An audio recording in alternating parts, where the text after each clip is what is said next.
The words echoed through the crystalline hall, translated instantly into every known language by the galactic concord's omnilingual lattice. Laughter broke out around me, alien delegates clicking mandibles, rippling frills, or releasing amused pheromones. Even a few humans behind me snorted despite themselves. I laughed too, because obviously this was a joke. The speaker was Princess Sailrin of the Keeler Dominion, a towering alien woman with silver blue skin, for elegant arms, and eyes like polished starstone. She stood proudly before the assembly, chin raised, one clawed finger pointed directly at me. I was Daniel Mercer, human trade analyst, third-tier advisor, and very much not royalty.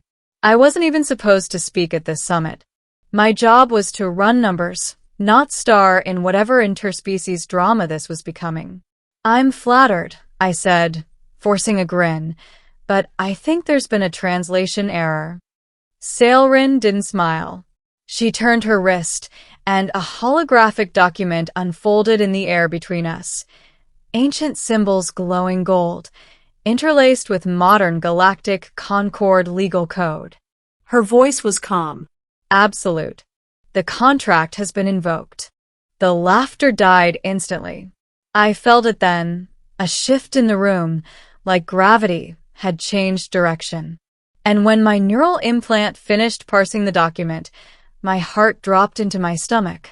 It wasn't a joke. It was a galactic marriage contract.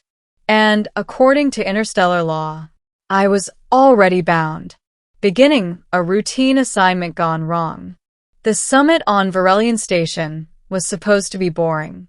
Humans had only recently joined the Galactic Concord, and most species still viewed us as enthusiastic but unsophisticated newcomers. We had no ancient empire, no genetically optimized castes, no psychic bloodlines. What we did have was adaptability and an annoying tendency to survive. I'd been assigned to assist with trade negotiations between the Keeler Dominion and several minor species. The Keeler were powerful, proud, and deeply traditional. Their society revolved around binding oaths, contracts that carried not just legal force, but biological and cultural weight, which, in hindsight, should have worried me. The incident began during a ceremonial exchange. Each delegation was required to present a representative who embodied their civilization's values. The Keeler chose Princess Sailrin herself. Humans, after some debate, chose me because I had helped negotiate a supply corridor during a border crisis, and apparently that counted as diplomatic courage. I shook Sailrin's hand, or rather, one of them, during the ceremony. The moment our skin touched, I felt a strange warmth, like static crawling up my arm. She stiffened, eyes widening for just a fraction of a second. Later, I would learn that among the Keeler, physical contact during a vow ceremony was significant. At the time, I thought nothing of it, until she pointed at me and declared me her husband in front of half the galaxy. Middle, the weight of the contract. This is absurd, I said as security fields shimmered into place around the chamber. I didn't sign anything. Sailrin turned to face me fully now. Up close, she was even more imposing, taller than any human, her presence radiating authority and something else I couldn't quite name. You did, she replied calmly, just not with ink. The hologram zoomed in, highlighting a section of the contract written in archaic Keeler script. Consent demonstrated through symbolic action during a binding ritual constitutes acceptance. You shook my hand, she continued, during a vow ceremony.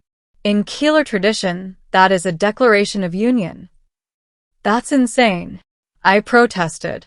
You can't expect other species to just know that.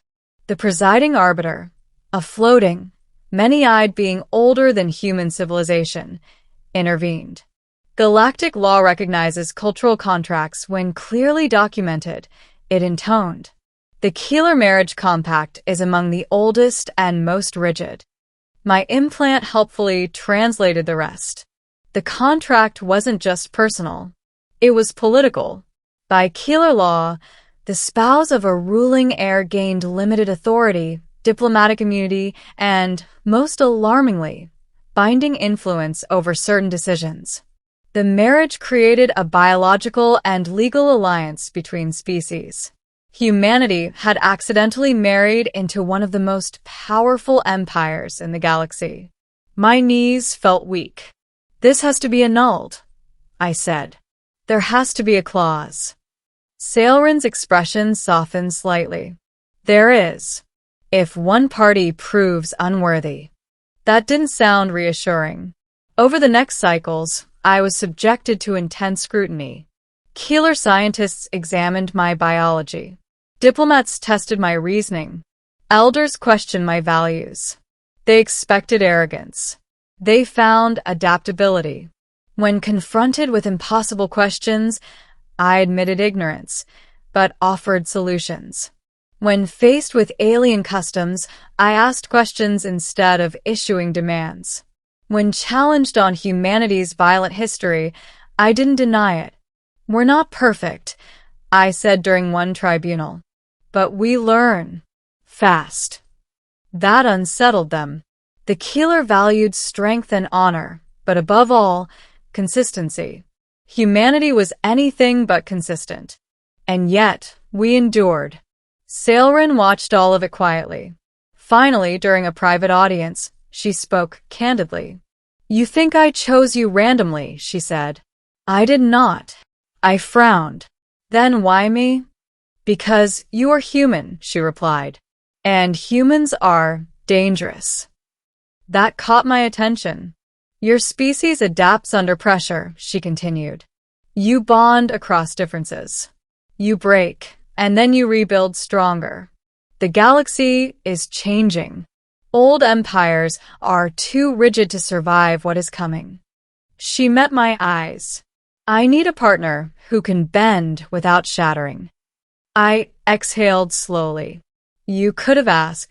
"In my culture," she said gently, "asking invites refusal. Conflict, a choice that changes humanity." The Galactic Council was divided. Some species demanded the contract be voided, fearing human influence within the Keeler dominion. Others argued that the law was clear and that humanity had simply stumbled into power. Human leaders were terrified. I received a secure message from Earth. "Do not antagonize her. This alliance could redefine our place in the galaxy." No pressure. The final decision rested with me. If I rejected the contract publicly, it would humiliate the Keeler and possibly spark conflict. If I accepted, I would become something unprecedented, a human consort to an alien heir bound by law older than Earth's first cities. I confronted Sailrin one last time. "I need to know something," I said. "Is this just politics to you?" She was silent for a long moment. "No," she answered finally. "It began as duty. But now, I am curious." That honesty mattered more than she knew. I stood before the council chamber once again. Every sensor focused on me. "I didn't choose this," I said. "But I understand it now." I took a breath. Humanity has always survived by forming bonds, sometimes reckless ones. If this contract stands, it won't be about domination or convenience. I looked at Sailrin. "It will be a partnership." The arbiter processed my words. "Do you accept the galactic marriage contract?" I thought of Earth, of humanity's long history of unlikely alliances, desperate gambles, and stubborn hope. "Yes," I said. "I accept." The chamber erupted, not in laughter this time, but in shock. Ending. A union that rewrites the galaxy. The aftermath was complicated.